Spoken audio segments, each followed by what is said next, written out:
ನಮಸ್ಕಾರ ರೀ ಎಲ್ಲರಿಗೂ. ಅಕ್ಕಿ ಹಿಟ್ಟಿನ ಸಬ್ಬಸಿಗೆ ಸೊಪ್ಪಿನ ತಾಲಿಪೆಟ್ಟು ಅಥವಾ ಅಕ್ಕಿ ರೊಟ್ಟಿ ಮಾಡೋದು ಹೇಗಂತ ಹೇಳ್ತೀನಿ ನೋಡಿರಿ. ಒಂದು ಸೇರು ಅಕ್ಕಿ ಹಿಟ್ಟು ತಗೊಂಡಿದ್ದೆ, ಅದಕ್ಕೆ ಜೀರಿಗೆ ಕಾಳು, ಒಂದೆರಡು ಅಜ್ವಾನ, ರುಚಿಗೆ ತಕ್ಕಷ್ಟು ಉಪ್ಪು ಮತ್ತು ಕೊತ್ತಂಬರಿ ಮತ್ತು ಏನದು ಹಸಿಮೆಣ್ಸಿನ್ಕಾಯಿನ ತರಿಯಾಗಿ ರುಬ್ಕೊಂಡಿದ್ದೆ. ನಾನು ಅದನ್ನ ಹಾಕ್ಕೊಂಡೀನಿ.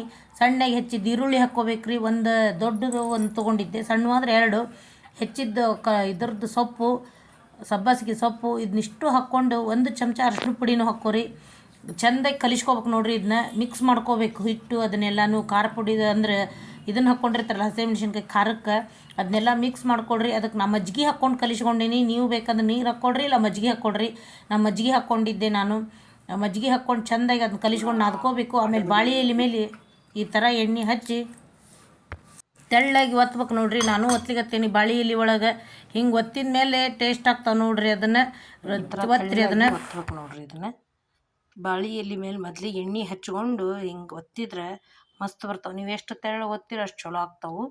ನಾನು ಈ ಥರ ಇದು ದೊಡ್ಡ ಬೇಕಾದ್ರೆ ನಮ್ದು ಹಂಚು ಎಷ್ಟದ ನಾ ಅಷ್ಟು ಮಾಡೀನಿ. ಈಗ ಇದನ್ನು ಒತ್ತಿದ ಮೇಲೆ ಇಲ್ಲಿ ಹಂಚು ಕಾಯ್ಲಿಕ್ಕೆ ಇಟ್ಟೀನಿ ನೋಡ್ರಿ. ಇಲ್ಲೇ ಈ ಹಂಚಿನ ಮೇಲೆ ಇದನ್ನು ಹಿಂಗೆ ತೊಗೋಬೇಕು. ಹಿಂಗೆ ತೊಗೊಂಡು ಹಿಂಗೆ ಹಾಕ್ಲಿಕತ್ತೀನಿ ನಾನು. ಅದು ಹಿಂಗೆ ತೊಗೊಂಡು ಇದ್ರ ಮೇಲೆ ಹಂಚಿನ ಮೇಲೆ ಹಿಂಗೆ ಹಾಕಿದ ತಕ್ಷಣ ಸ್ವಲ್ಪ ಹಿಂಗೆ ಒತ್ತಿರಿ. ಅಂದ್ರೆ ಅದು ಅಲ್ಲಿ ಅಂಟ್ಕೊಂಡು ಸ್ವಲ್ಪ ಹಿಂಗೆ ಹಂಚಿಗೆ ಇದಾಗ್ತದೆ. ಅಂದ್ರೆ ನೀವು ಬಾಳೆ ಎಲೆ ತೆಗಿಲಿಕ್ಕೆ ಬರ್ತದೆ. ಬಾಳೆ ಎಲೆ ಒಳಗೆ ಒತ್ತಿದ್ರೆ ತಾಲಿಪೆಟ್ಟು ಮಾತ್ರ ಅಕ್ಕಿ ರೊಟ್ಟಿ ಅಂತೀರಿ ನೀವು.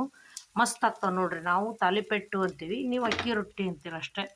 ಇದ್ರೊಳಗೆ ಅದ ಹಿಂಗೆ ಸ್ವಲ್ಪ ಹೊತ್ತು ಬಿಟ್ಟು ಈಗ ಇದನ್ನ ಇಲ್ಲಿ ತೆಗಿಲಿಕ್ಕತ್ತೇನು ನೋಡ್ರಿ. ಇದು ಹಿಂಗೆ ತಾನೇ ಹಿಂಗೆ ಮಾಡಿದ್ರೆ ನೋಡ್ರಿ, ಹೌದಾ ಹಿಂಗಾಗ್ಯದ್ರಿ. ಇದ್ರ ಮೇಲೆ ನೀವು ಮತ್ತೆ ಸ್ವಲ್ಪ ಎಣ್ಣೆ ಹಾಕ್ರಿ.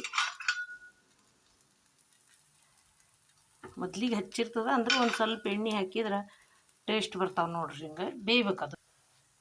ಇದು ನೀವು ಹೊಳಸ್ಲಿಕ್ಕತ್ತೀನಿ ನೋಡ್ರಿ. ಇದು ಬೆಂದಿರ್ತಲ್ಲ, ಹಿಂಗೆ ಬೆಂದಾದ್ಮೇಲೆ ಈ ಥರ ಹಿಂಗೆ ಆಗ್ಬೇಕು ನೋಡ್ರಿ. ಇದು ಒಂದು ಸ್ವಲ್ಪ ಕಡೆ ಬೇಯಬೇಕು.